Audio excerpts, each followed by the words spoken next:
तो बच्चों, आज हम पढ़ने वाले हैं एलसीएम के बाद का टॉपिक जिसका नाम है इक्विलिब्रियम ऑफ अ पार्टिकल। बहुत बढ़िया टॉपिक है, इतना बढ़िया है कि आपको बहुत पसंद है। आपको क्यों पसंद है पता है? ये आपसे जुड़ा हुआ है, आपसे जुड़ा हुआ पार्टिकल है, ये पॉइंट है। कैसे आपसे जुड़ा हुआ है? Equilibrium of particle. आपको भी इक्विलिब्रियम में रहना बहुत पसंद है, हमारी बॉडी को भी बहुत पसंद है इक्विलिब्रियम में रहना। कैसे? मान लो मौसम बदल रहा है, मौसम बदल रहा है तो ठंडी गर्मी एक साथ अगर बदलती है तो सर्दी खांसी बुखार ये सब होने लगता है। आजकल होता है तो लोग डरते हैं क्योंकि कोरोना हो गया ऐसा डर लगता है, बट ये नॉर्मल प्रोसीजर है भी सर्दी खांसी होना, क्योंकि मॉनसून जब चेंज होता है तो चेंज होना हमें अच्छा नहीं लगता, अच्छा नहीं लगता। तो इसका मतलब हमें कैसे रहना अच्छा लगता है? हमें अच्छा लगता है इक्विलिब्रियम में रहना, यानी चेंज न होना, एक जगह पे स्थिर स्थायी और स्टेबल रहना हमें बहुत पसंद है। यस और नो? यस और नो? यस। अभी, हाँ, अभी बारिश न हो और एक ही मॉनसून चले, एक ही सिंपल, थोड़ी सी ठंडी, बस बढ़िया मजा है, ज्यादा ठंडी भी नहीं, ऐसा एक इक्विलिब्रियम में रहना हमें बहुत पसंद है। तो उसी तरह से एनएलएम में भी एक टॉपिक आता है, बढ़िया टॉपिक, जिसका नाम है equilibrium of a particle. Equilibrium of a particle.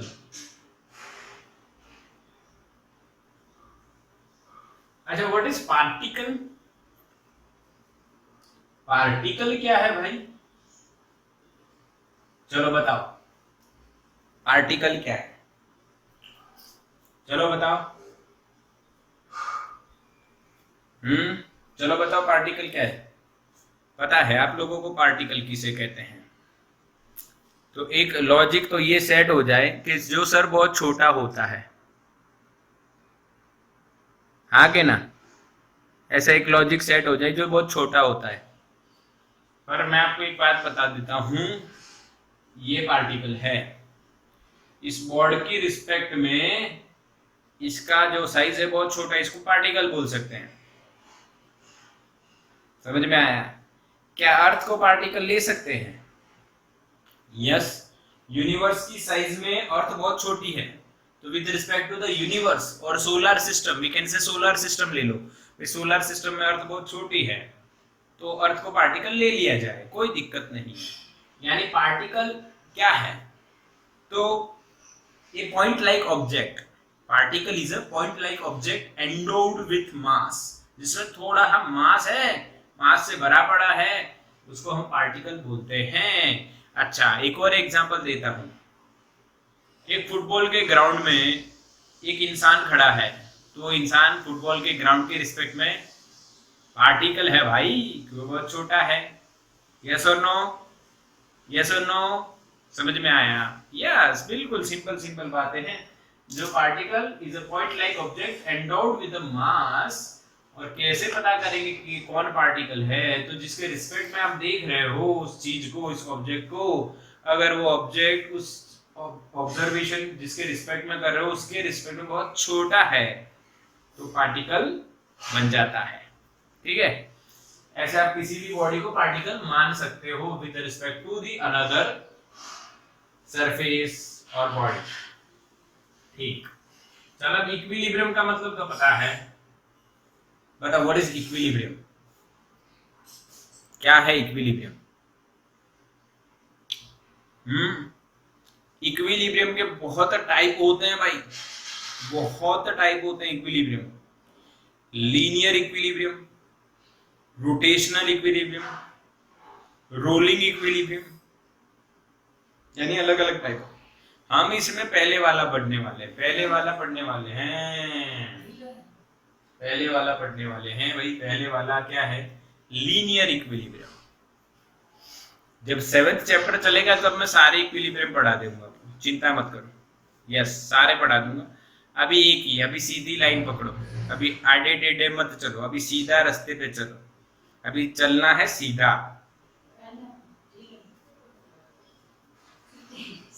Okay चलो एक पार्टिकल सोच लेते हैं, पार्टिकल पप्पू। ये पार्टिकल है पप्पू। अरे भाई ये पप्पू भाई जो है, इस पप्पू को इधर एक फोर्स लगाया जा रहा है F1 कि भाई पप्पू तू इधर आ जा, इधर एक फोर्स लगाया जा रहा है F2, यानी पप्पू को खींचा जा रहा है कि भाई पप्पू तू या इधर आ जा। दूसरा नंबर कहता है पप्पू तू इधर आ जा। पर ये पप्पू लीनियर इक्विलिब्रियम में है, लीनियर इक्विलिब्रियम में है। अगर ये लीनियर इक्विलिब्रियम में है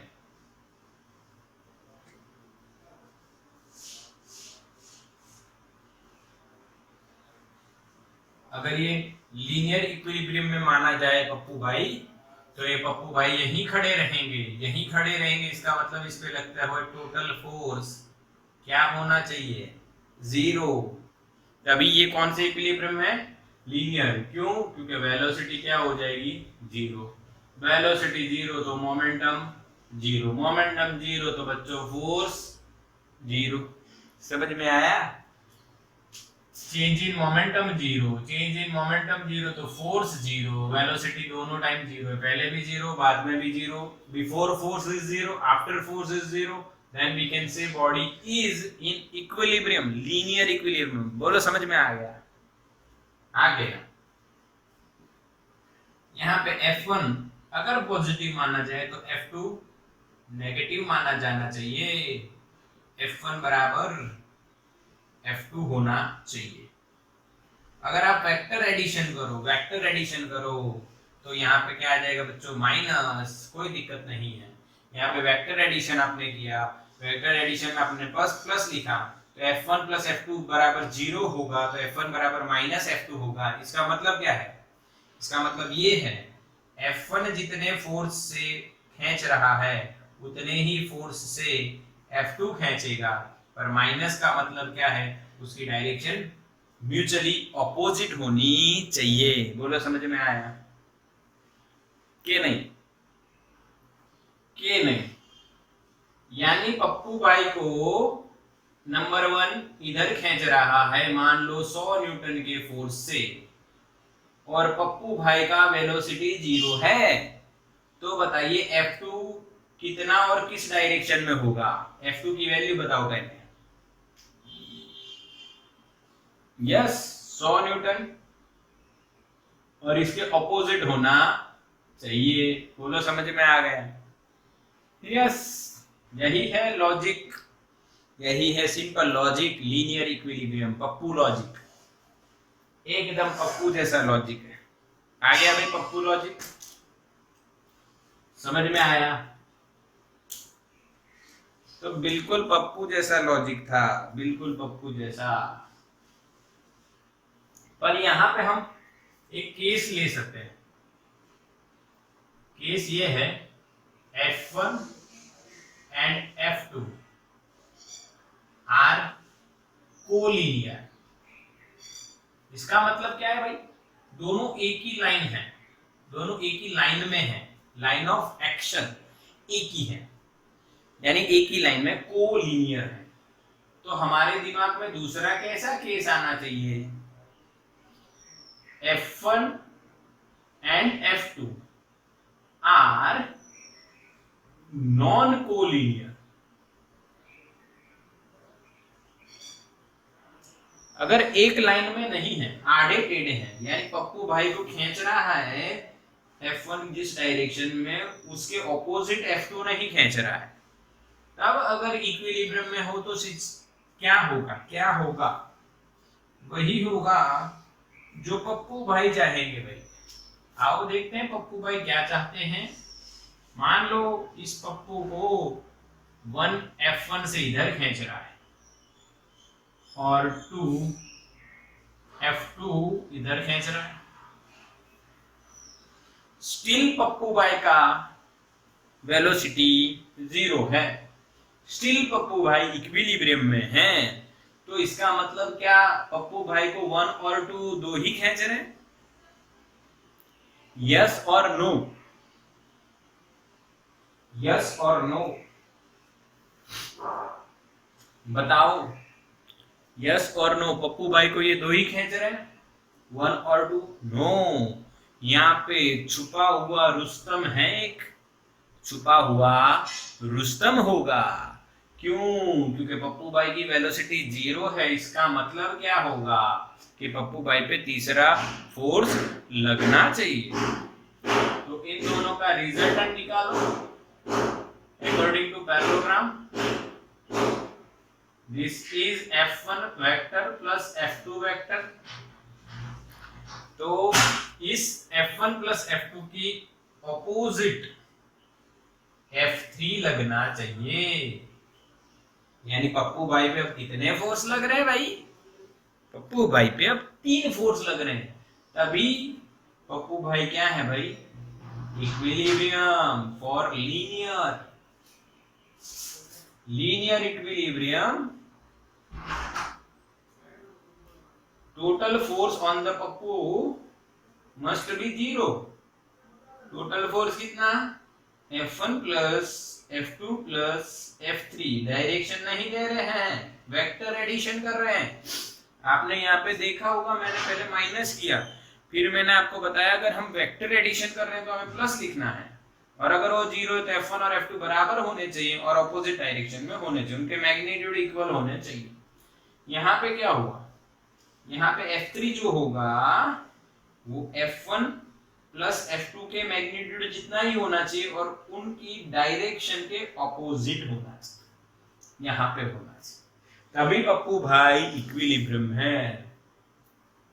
तो हमारे पप्पू भाई बहुत ही सही इंसान हैं जो इक्विलिब्रियम में रहते हैं। यानी कि F3 का जो मैग्नीट्यूड है वो F1 और F2 के रिजल्टेंट के मैग्नीट्यूड के बराबर होना चाहिए और ऑपोजिट डायरेक्शन भी होनी चाहिए। ये मैग्नीट्यूड नहीं है बच्चा, ये ब्रैकेट है, और ये माइनस यानी ये वेक्टर है और ये माइनस यानी ऑपोजिट डायरेक्शन। समझ में आया बच्चों? बच्चों मन के कच्चों, डरो मत, एकदम पप्पू लॉजिक है। समझ में आया? यस, यानी पप्पू का लॉजिक पप्पू ही समझ सकते हैं। यस यस, यानी मैसेज आ रहा है। सोचो, आप ये पप्पू का लॉजिक समझ गए और मैं क्या बोला? पप्पू का लॉजिक पप्पू ही समझ सकते हैं। अब सोचो ये पप्पू कौन है? अच्छा, कई लोग कह रहे सर मुझे समझ में नहीं आया। अच्छा, समझ गए, ठीक है, ठीक है बच्चों, पप्पू का लॉजिक समझ में आ गया। जिसको समझ में आया वो पप्पू ही होगा। तब आगे चलते हैं, आगे बात। अब देखो बच्चों, ये कौन सा एडिशन है? Vector addition. ठीक है, ये कौन सा एडिशन है? Vector addition. अब ये F1 प्लस F2 और F1 plus F2 plus F3 ये सभी वेक्टर एडिशन है। इसका मतलब वेक्टर एडिशन का आंसर वेक्टर आएगा या स्केलर? ये बताओ बताओ बताओ बच्चों, वेक्टर एडिशन का आंसर वेक्टर आएगा या स्केलर? सही जवाब, सही जवाब, वेक्टर का आंसर वेक्टर आएगा। वेक्टर एडिशन और वेक्टर सब्ट्रैक्शन का आंसर वेक्टर आएगा। तो ये वेक्टर ही हुए, इन तीन का आंसर वेक्टर होगा। F1 plus F2 plus F3 इनका एडिशन किया और इसका आंसर वेक्टर होगा। कोई वेक्टर 0 है, अगर हम यहाँ पे ऐसे लिख रहे हैं समेशन F इज 0, ठीक है, यहाँ पे 3 है तो 3 0, यहाँ पे 2 है 2 0, 4 हो 4 0, जितने हो उतने सभी 0। यहाँ पे वेक्टर करना भी जरूरी है, तो ठीक है, अभी समझ जाओ आप, इतने समझदार तो हो। इसका मतलब क्या बच्चों? इसका मतलब ये हुआ समेशन F कोई वेक्टर 0 है उसका मतलब ये होता है कि भाई जो वेक्टर है वो अकेला नहीं होता है, वेक्टर के कंपोनेंट्स होते हैं। वेक्टर्स के क्या होते हैं भाई? कंपोनेंट्स होते हैं। इसका मतलब उसका x कंपोनेंट भी 0 होना चाहिए, उसका y कंपोनेंट भी 0 होना चाहिए, और उसका z कंपोनेंट अगर 3D है तो z भी 0 होना चाहिए। हाँ के ना? यस और नो? यस और नो? यस। अगर हम पहले केस को कंसीडर करें तो F1 का x कंपोनेंट और F2 का x कंपोनेंट दोनों 0 होने चाहिए, दोनों का एडिशन। क्योंकि कोई वेक्टर 0 यानी उसके सभी कंपोनेंट 0 होने चाहिए, तभी वो 0 है। अगर एक भी कंपोनेंट नॉन 0 है तो वो नॉन 0 हो जाएगा। यहां पे F1 का y कंपोनेंट और F1 का x कंपोनेंट और F2 का मैं गलत लिख रहा हूं, F1 का y F2 का भी y बराबर 0। यहाँ पे F1 का z, यहाँ पे F2 का z भी 0। ये मैं पहला केस लिख रहा हूं। अगर ये दूसरा केस लिखे तो इसमें 3 आएंगे, तो F3 x0, यहाँ पे F3 y आ जाएगा और यहाँ पे F3 z आ जाएगा। बोलो समझ में आया बच्चों? ये तीनों बात आपको समझ में आ रही है? अगर कोई वेक्टर का कुछ वेक्टर्स का समेशन वेक्टर सम 0 है, इसका मतलब उसके सम का x कंपोनेंट के सम का भी 0 होना चाहिए, y कंपोनेंट का सम भी 0 होना चाहिए, z कंपोनेंट का सम भी 0 होना चाहिए। ठीक है? और हम ऐसा सब नहीं करेंगे, हम कुछ डायरेक्ट लॉजिक लगाएंगे। डायरेक्ट लॉजिक ये है भाई, अगर आपको ऐसा दिया है भाई ये F1 है और ये F2 है और ये इक्विलिब्रियम बोल रहे हैं, तो आप ऐसा नहीं करोगे समेशन f बराबर 0 ये बराबर, ऐसा डायरेक्ट कर दो। पता चल गया ना? डायरेक्ट लिखो, इससे जल्दी solution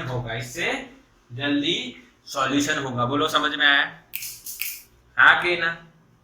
equilibrium of a particle, कौन सा इक्विलिब्रियम है भाई? ये पप्पू भाई का लीनियर इक्विलिब्रियम। पप्पू भाई इतने समझदार हैं कि अपनी वेलोसिटी को 0 रखना चाहते हैं। अगर उनकी वेलोसिटी 0 रहनी चाहिए तो कौन से इक्विलिब्रियम में है भाई? लीनियर इक्विलिब्रियम में। हालांकि मैं आपको आगे ये बताने वाला हूं कि वेलोसिटी जब कांस्टेंट हो तब भी लीनियर इक्विलिब्रियम हो सकता है, पर वेलोसिटी 0 ना हो तब भी फोर्स इक्वल हो सकते हैं। ये भी आपको समझना है, ये 9th स्टैंडर्ड में पढ़ेगा। अगर वेलोसिटी 0 ना हो, वेलोसिटी कांस्टेंट हो, तब भी उस पर एक्सटर्नल फोर्स तो 0 होना चाहिए।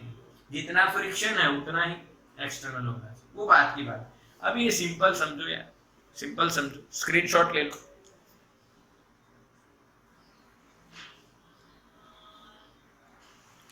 चलो भाई, पप्पू भाई का लॉजिक इक्विलिब्रियम वाला खत्म। अब पप्पू भाई के साथ थोड़ी सी बात और कर सकते हैं, आओ समझते हैं। यानी हम लोग क्या करने वाले हैं, मैं आपको पहले ये बताने वाला हूं।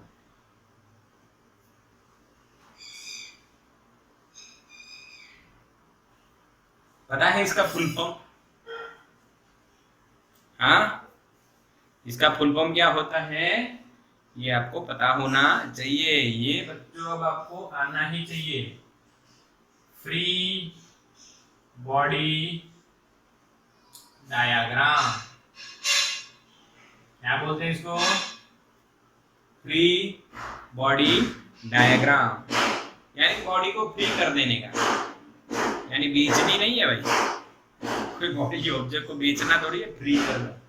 फ्री नहीं करना है, इसका मतलब ये है एक ऐसा डायग्राम बनाओ जिसमें बॉडी पे लगते हुए सारे फोर्स आप बता रहे हो, तो वैसे डायग्राम को फ्री बॉडी डायग्राम कहते हैं। समझ में आया? When we show all the forces on the body, then the diagram is called free body diagram. दूसरी बात ये होती है उस बॉडी को आप हटा दो और एक पॉइंट भी बता दो उसकी जगह, तो भी चलता है, तो इसको फ्री बॉडी डायग्राम कहते हैं। द डायग्राम, डेफिनेशन बना देते हैं। The diagram which shows all the forces on the body is called FBD। समझ में आया? The diagram which shows all the forces acting on the body is called FBD, free body diagram. चलो भाई, तो समझते हैं पप्पू भाई को। देखो, ये मैंने एक बॉडी बताई बच्चों जिसका मास m है, यहाँ पे फ्रिक्शन नहीं है। पहली बात समझ लो, यहाँ पे फ्रिक्शन नहीं है। कौन सा सन नहीं है? फ्रिक्शन नहीं है यहाँ। फ्रिक्शन क्योंकि अभी पढ़े नहीं है, इसलिए फ्रिक्शन की चिंता नहीं करनी है। बिना फ्रिक्शन काम चलाते रहना है। तो बताओ इस बॉडी पे कौन सा फोर्स लग रहा है? तो बताओ, m मास की बॉडी है तो कौन सा फोर्स तो लगना ही चाहिए। Yes, gravitation, mg। पर ये बॉडी इक्विलिब्रियम में है तो बच्चों इसके ऊपर कोई सरफेस के द्वारा एक फोर्स लगना चाहिए, नॉर्मल रिएक्शन। क्या बोलेंगे इसको? Normal reaction from the earth और फ्रॉम द सरफेस। समझ में आया? अब यहाँ पे मैं लिख रहा हूं, if body is in equilibrium तो then summation F is equal to 0, total force is 0। मैं वेक्टर नहीं लिख रहा हूँ, स्केलर लिख रहा हूँ। तो स्केलर में n ऊपर वाला मैंने प्लस लिखा, तो नीचे वाला माइनस लिखूंगा, तो आंसर क्या आएगा? n बराबर mg। समझ में आया बच्चों? अरे हाँ के ना, यही तो समझा रहा था मैं आपको। इक्विलिब्रियम समझ में आया कि नहीं? समझ में आया? समझ में आया। एक और सोचते हैं, एक और बढ़िया वाला एक एग्जांपल बढ़िया वाला। इसमें मैंने लगाया F1 इधर, कोई लगा रहा है F2 इधर, जो एंगल पे है थीटा, और ये m मास। अगर ये बॉडी इक्विलिब्रियम में है तो अब इसका FBD बनाओ और ऐसा कुछ इक्वेशन बनाओ। तो FBD का मतलब क्या है? सारे फोर्स बताओ। अभी हमारे पास दो ही हैं, यहाँ पे पता है क्या लगेगा? mg। यहाँ पे क्या लगेगा? Normal reaction from the surface. इस F2 को बांटना पड़ेगा। क्यों बांटना पड़ेगा? F2 ना x में है ना y में है, आधा टेढ़ा है, तो इसका सीधा करो। तो इसका इधर डायरेक्शन में कंपोनेंट हो जाएगा F2 cos थीटा, और वर्टिकल कंपोनेंट हो जाएगा F2 sin थीटा। हो गया सीधा? हाँ के ना? वेक्टर बता दे तो। हाँ के ना बच्चों? सीधा हो गया कि नहीं? अब यहाँ पे if body is in equilibrium, तो बच्चों जैसे यहाँ पे वर्टिकल फोर्स 0 हो रहे थे, ये वर्टिकल है, वैसे यहाँ वर्टिकल भी 0 होंगे और हॉरिजॉन्टल भी 0 होंगे। तो मैं यहाँ पे लिख रहा हूँ summation F horizontal is 0 and summation F vertical is 0। सभी हॉरिजॉन्टल फोर्स का एडिशन भी 0 होना चाहिए, वर्टिकल का भी 0 होना चाहिए। तो मैं हॉरिजॉन्टल में क्या लिखता हूँ? आपकी राइट बराबर आपकी लेफ्ट वाले फोर्स। हाँ के ना बच्चों? हाँ के ना को? आपकी राइट वाले बराबर आपकी लेफ्ट वाले, तभी आप कहोगे हॉरिजॉन्टल इक्विलिब्रियम। यस। वर्टिकल की बात, ऊपर वाले बराबर नीचे वाले, तभी आप कहोगे वर्टिकल इक्विलिब्रियम। वर्टिकल इक्विलिब्रियम यानी ऊपर वाले बराबर नीचे वाले। हॉरिजॉन्टल इक्विलिब्रियम यानी आपकी राइट वाले बराबर आपकी लेफ्ट वाले। यस और नो? यस और नो बताओ बच्चों, दिख रहा है? बिल्कुल बढ़िया दिख रहा है। यस यस, सबको सही दिख रहा है। सही दिख रहा है ना? थोड़ा सा कैमरा को छेड़ते हैं। चल भाई सीधा चल। बिल्कुल सुंदर दिखा रहा है। थोड़ा सा टेढ़ा है, टेढ़ा है पर हमारा ही है भाई। ऐसे कर देते हैं, थोड़ा सा सुधार, ज्यादा ही छेड़ लिया कुछ। ओके, अब बढ़िया है। चलो बढ़िया है, चलो बढ़िया है। अब क्या लिखोगे, क्या लिखोगे? हॉरिजॉन्टल में कौन कौन से फोर्स है भाई? F1 और ये F2 cos थीटा, दो ही हैं। तो राइट वाले बराबर लेफ्ट वाले, तो F1 बराबर F2 cos थीटा होगा, और अपवर्ड वाले बराबर डाउनवर्ड वाले n plus F2 sin theta बराबर mg। बोलो बच्चों, समझ में आया? के नहीं? के नहीं? यस और नो मैसेज करो। समझ में आया तो स्क्रीनशॉट ले लो। और एग्जांपल लेंगे, don't worry about it, don't worry. MPD समझ में आया? हाँ, साइन प्लस साइन कहाँ करनी है? यानी मैंने इन दोनों को प्लस ले लिया ऊपर, तो एडिशन होगी। ये नीचे mg, दोनों बराबर होंगे तभी तो वर्टिकली नहीं हिलेगा ना भाई। अच्छा, अभी मेरे को ऊपर एक फोर्स लगा है, एक नीचे लग रहा है। मेरा राइट हैंड ऊपर लगा रहा है, लेफ्ट हैंड नीचे लगा रहा है, तो इसका फोर्स और इसका फोर्स बराबर होगा तभी तो मैं यहाँ स्टेबल रहूंगा ना। हाँ के ना? यस। अभी मेरे दो हैंड ऊपर फोर्स लगा रहे हैं और मेरे एक पैर पे खड़ा हूँ, योगा कर रहा हूँ। मेरे दो हाथ ऊपर फोर्स लगा रहे हैं, ये दो फोर्स हो गए। एक पैर लेफ्ट से मैं खड़ा हूँ, तो लेफ्ट वाला जो है नीचे फोर्स लगा रहा है। तो बताओ बच्चों, ये दो का एडिशन बराबर ही एक होना चाहिए। अरे नहीं आया? हाँ, आ गया। Got it. गॉट को ईट करना है, क्या बोल रहे हो? गॉट ईट क्या है भाई? मैंने पूछा समझ में आया कि नहीं, तो क्या हाँ बोलना चाहिए। गॉट ईट, हम शाकाहारी हैं, गॉड को ईट नहीं करते। पूरी बात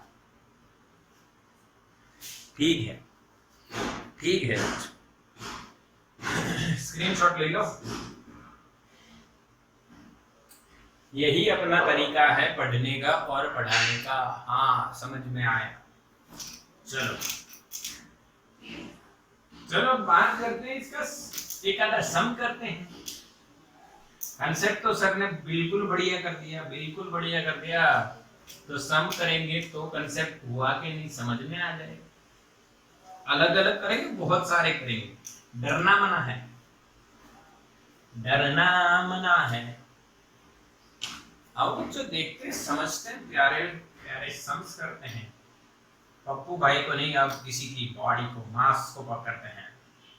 एक ब्लॉक है भाई, समझो। फ्रिक्शनलेस सरफेस है। इस ब्लॉक का वेट है, मास है 5 kg, ठीक है। अच्छा, इस ब्लॉक पे इधर लग रहा है 10 न्यूटन, समझ में आया? और इधर लग रहा है F at the angle 60 degree. Okay. Yes or no? If body is in equilibrium and find F, direct लिखता हूँ, then F is equals to क्या भाई? चलो आपके पास है 1 मिनट, सोच के बताओ बिना कैलकुलेशन। फटाफट देखते कौन आंसर देता है। बिना पेन पेपर का यूज करे आंसर दीजिए।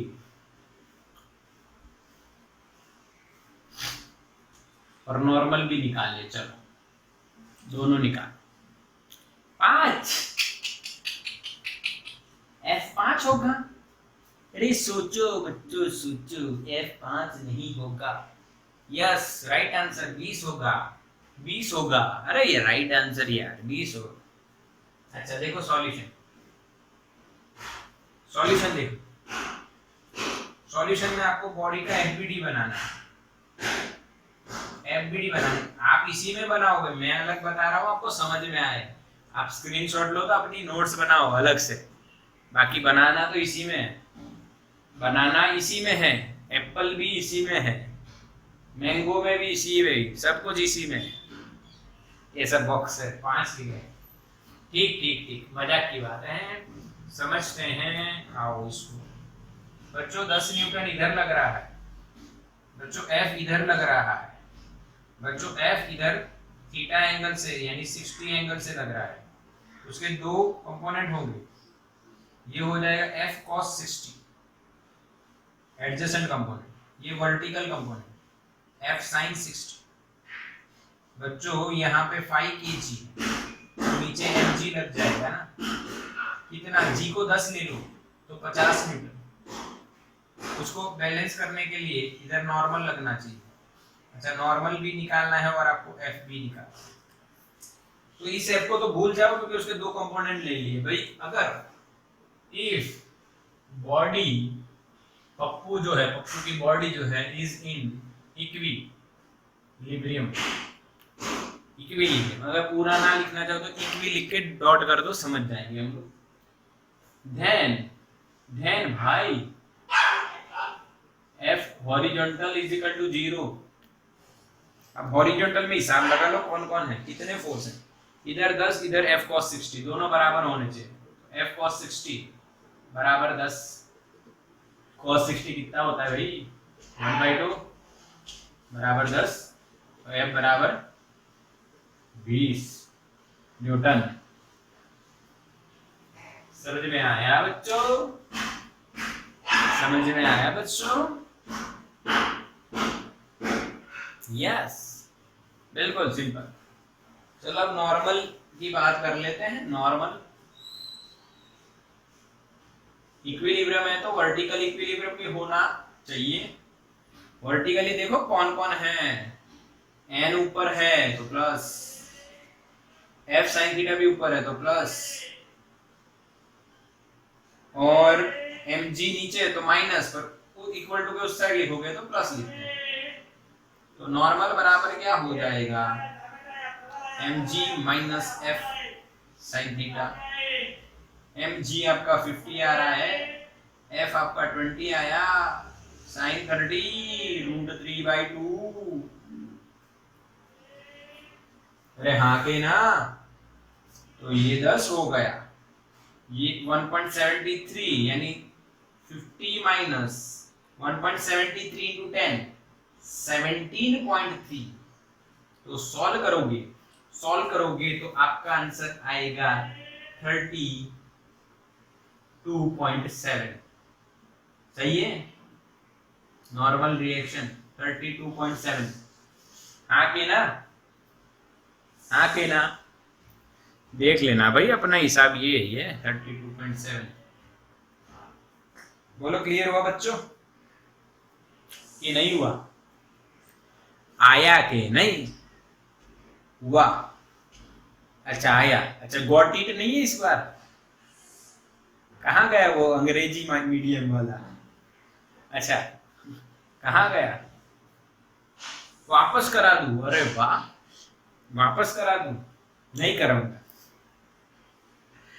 कराऊंगा, समझ लो। वापस कराऊंगा पर दूसरा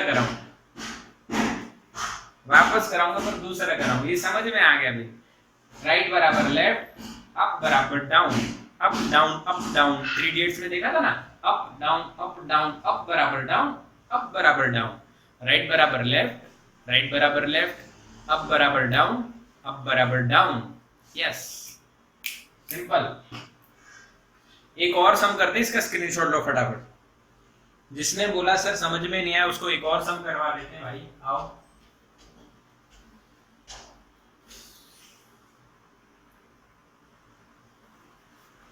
चलो हो गया, यस। यानी एक्स्ट्रा सम हो जाए ना आपका, और कुछ नहीं, आपको फायदा हो जाए।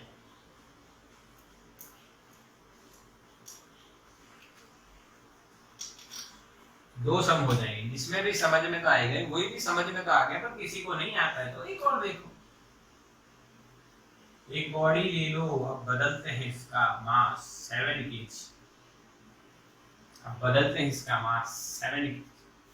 अब इधर लगाते हैं tan√2 at the angle 45 degree, और इधर एक भाई F लग रहा है जो आपको निकालना है। बस बस, और नॉर्मल भी निकाल। If body is in equilibrium then, आप बताओ F क्या होगा, आप बताओ नॉर्मल क्या होगा। चलो लग जाओ। अरे वाह, आंसर भी आ गया। मैंने अभी क्वेश्चन भी नहीं पूरा किया, लिखना भी पूरा नहीं किया, और बच्चे आंसर दे रहे हैं। वेरी गुड बच्चों, मजा आ रही है आपको और मेरे को दोनों को, क्योंकि आपके आंसर मेरे क्वेश्चन खत्म करने से पहले आ रहे हैं। इसका मतलब ये हो रहा है बच्चों कि आप नीट और जेईई की तैयारी में जरा भी पीछे नहीं हो, क्योंकि ये लल्लू लाल है, बिल्कुल लल्लू जैसा सम है, और इसको आप इतनी फटाक से सॉल्व कर रहे हो।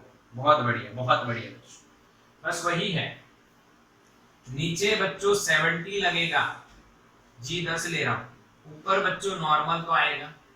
इसको आड़े को सीधा कर दे, टेढ़े को सीधा करा दूं, चलो इधर 10 आ जाएगा, इधर भी 10 आएगा, क्योंकि मैंने 45 इसीलिए लिया है। tan√2 sin cos 45, cos 45 1/√2, तो कट हो जाएगा 10 और ये 10 पक्का। अब आपको पता ही है, लेफ्ट बराबर राइट, अप बराबर down. If body is in equilibrium then summation f horizontal बराबर 0, समेशन f वर्टिकल बराबर 0, राइट बराबर लेफ्ट, राइट बराबर लेफ्ट। चलो करो बाकी के बच्चों। चलो बच्चों, f हॉरिजॉन्टल बराबर 0 यानी राइट बराबर लेफ्ट। बच्चों राइट में 10 है, लेफ्ट में f है, यानी f बराबर 10 आ गया आपका आंसर। कोई स्टेप करने की जरूरत नहीं है, तो आपको समझ में आए इसलिए बता रहा हूं। बाकी आप सीधा कह दो f बराबर 10 होगा, और अप बराबर डाउन, n + 10 बराबर 70। n बराबर कितना होगा भाई, 80 न्यूटन। गलत है, गलत है ना, 60 आएगा यार, 70 - 10 60 आएगा। कैसे, अरे इधर दिख रहा है, ये 70 है, ये 10 है, और ये n है, तो ये कितना होगा, तो ये दोनों का एडिशन इसके बराबर होगा। ये 60 + 10 तो बराबर, ये f ये 10 बे आया।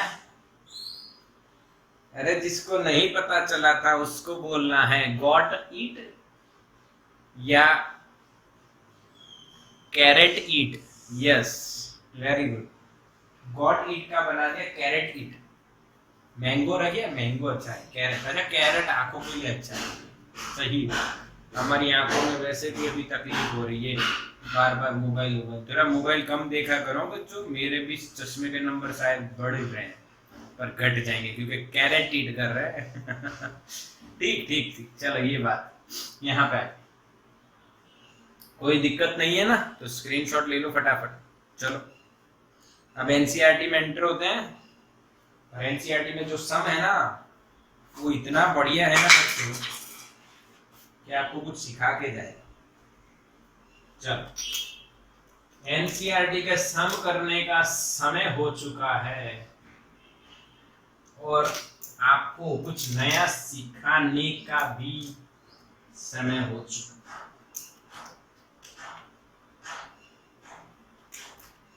मैं एनसीईआरटी के सम के साथ एक लॉजिक दूंगा और वो आपको समझना रहेगा। देखो एग्जांपल नंबर 5.6,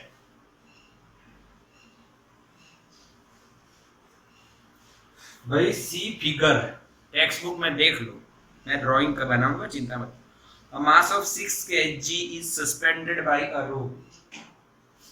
यानी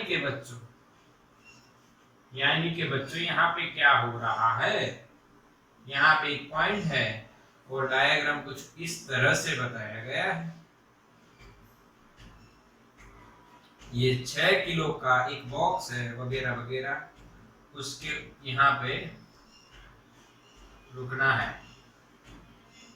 यहाँ पे एक पॉइंट P है, पप्पू भाई है, यहाँ पे 50 न्यूटन लगाया गया है, ये 1 मीटर है और ये 1 मीटर है, और बोला है G10 ले लो और वर्टिकल के साथ यहाँ पे जो एंगल बन रहा है वो निकाल दो।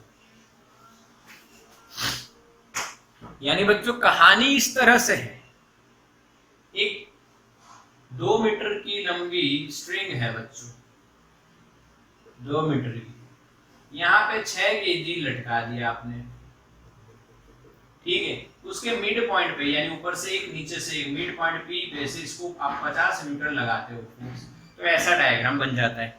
हाँ कि ना, ऐसा बन जाएगा ना, ऐसे खींच गया भाई, 50 न्यूटन से आपने खींच लिया, 50 न्यूटन लगाया, खींच लिया, और आपने खींचा तो उसने यहाँ पे जब आप आए तब इक्विलिब्रियम रुक गए, और ये एंगल कुछ थीटा बना, बताओ थीटा कितना, ठीक है। ये एनसीईआरटी ने पूछा है, हम एनसीईआरटी में थोड़ा सा एडिशन कर देते हैं, ध्यान से समझना है। इस सम को अगर ध्यान से समझे तो आपका ऐसा कोई भी सम आएगा, आपका बेड़ा पार हो जाएगा। मैं आपको यहाँ पे टेंशन भी निकालने के लिए दे रहा हूं, पर मेरा जो क्वेश्चन है ना वो समझ लेना। Find theta without T and find T without theta. यानी मैं आपको क्या कह रहा हूं कि पहले आपको थीटा निकालना है टी फाइंड करे बिना, फिर आपको टी निकालना है विदाउट थीटा फाइंड करे बिना। यानी दो अलग अलग सम है और मैं आपको दोनों करवाऊंगा और तरीका बताऊंगा, ध्यान से सीखो। सबसे पहले अगर पॉइंट P इक्विलिब्रियम में है तो फोर्स सारे कैलकुलेट कर लो। तो ये 6 केजी इधर बना देता हूं, ये P है, नीचे भाई ये 6 इंटू 10 60 न्यूटन हो जाएगा, ये इधर 50 तो है भाई, ठीक है। अच्छा, ये इधर कुछ टेंशन वगैरह है थीटा पे, ये थीटा ही ढूंढना है, तो इसका ये कंपोनेंट क्या होगा, वर्टिकल कंपोनेंट थीटा के पास वाला है तो कॉस, और दूसरा कंपोनेंट क्या हो जाएगा, साइन। इसको हम एफबीडी बोलते, बोलो समझ में आए? जल्दी मैसेज करो, जल्दी मैसेज करो, टाइम ओवर हो रहा है हमारे लाइव लेक्चर का। यस, फिर दूसरे लेक्चर भी है हमारे बच्चों, हाँ, पर ये को करवा के ही छोड़ेंगे, और ऐसा फिर आपको होमवर्क में भी देंगे, फिर आपको आना चाहिए, तरीका सीख लो। चलो ठीक, अब इक्विलिब्रियम के कारण, इक्विलिब्रियम है तो आप दो इक्वेशन लिखोगे, टी साइन बराबर 50 और दूसरा टी कॉस बराबर 60। टी साइन बराबर 50, टी कॉस बराबर 60, हाँ के ना? अरे ये बराबर ये होगा और ये बराबर ये होगा, तभी पी इक्विलिब्रियम में होगा। यस, अब यहां से पहला क्वेश्चन का मैं आंसर लिख रहा हूं, पहला क्वेश्चन लिख रहा हूं, पहले थीटा विदाउट टी। देखो, अगर आपको थीटा विदाउट टी फाइंड करना है, यानी टी को हटा देना है, तो इन दोनों का क्या लेना चाहिए आपको, addition, subtraction, ratio, multiplication, division, क्या करना चाहिए, क्या करना चाहिए? सो तो बच्चों समझ में आया, T sine upon T cos, equation 1 को 2 से डिवाइड किया तो टी टी कट हो गया, साइन अपॉन कॉस 10 लिखा, 50 अपॉन 60 5/6 लिखा, tan थीटा बराबर 5/6 क्या होता है बच्चों, क्या होता है, tan थीटा बराबर 5/6 आपका थीटा बराबर 40 होता है। समझ में आया? आंसर आ गया। और सेकंड क्वेश्चन मैंने पूछा है P विदाउट फाइंडिंग थीटा। अब यानी देखो आपने थीटा 40 फाइंड कर लिया, थीटा 40 फाइंड कर लिया, तो किसी एक इक्वेशन में रख दो t sin 40 t cos 40 बराबर ये लिख दो तो t मिल जाएगा। ये तो तरीका है, ये तो तरीका है बच्चों, ये तो तरीका है। बट विदाउट थीटा कैसे फाइंड करेंगे? तो देखो मैं क्या कर रहा हूं, इक्वेशन 1 का स्क्वायर करके इक्वेशन 2 में उसका स्क्वायर करो, इक्वेशन 2 का भी स्क्वायर करो और दोनों को ऐड कर दो। उससे क्या होगा ये देखो, इक्वेशन 1 का स्क्वायर लेफ्ट साइड का स्क्वायर करो t square sin square theta plus equation 2 की लेफ्ट साइड का स्क्वायर करो is equal to right side का स्क्वायर करके एडिशन कर दो 50 स्क्वायर प्लस 60 स्क्वायर। समझ में आया? हाँ के नाम बोलो। लेफ्ट साइड का स्क्वायर करके राइट साइड का स्क्वायर के ऐड कर दो भाई, दोनों लेफ्ट का स्क्वायर ऐड करो राइट का स्क्वायर ऐड करो। अब इसमें क्या होगा, टी स्क्वायर कॉमन आ जाएगा is equal to sine square, देखो टी स्क्वायर कॉमन आया, sine square plus cos square 1 हो जाएगा इज इक्वल टू 50 का स्क्वायर यानी 2500, 60 का स्क्वायर 3600। हाँ के ना? हाँ के ना बच्चों? हाँ के ना? यस। इसका फिर आपको एडिशन करना है 0 0 6 और 5 11, 1 गया 3 2 5 1 6 61 हो गया। तो टी क्या आएगा आपका √61 × 10 न्यूटन। 100 का 10, 61 का √61 और 61 किसी का उसका किसी का स्क्वायर भी नहीं होता है ना, इसीलिए ऐसा लिखा है। आप फाइंड कर सकते हो, सिंपल है। मैं यहाँ पे तरीका बता रहा हूँ, बोला है। यस, हाँ 78 अप्रोक्सीमेट आ जाएगा, क्योंकि देखो ये 8 के स्क्वायर के नजदीक है। हाँ 8 8 जा 64 यानी 7 पॉइंट समथिंग आएगा इसका आंसर। 7 पॉइंट समथिंग इंटू 10 यानी 70 प्लस आएगा। 70 और 80 के बीच पर 80 के नजदीक यानी 78 या 79। यस ठीक समझ में आया बच्चों? तरीका समझ में आया? यस। तो यही आपका होमवर्क है आज का, और ऐसे सम्स मैं आपको भेज रहा हूं फिर से। आज कुछ इक्विलिब्रियम्स के सम्स भेजूंगा, अच्छे से सॉल्व करना। ओके, स्क्रीनशॉट ले लो।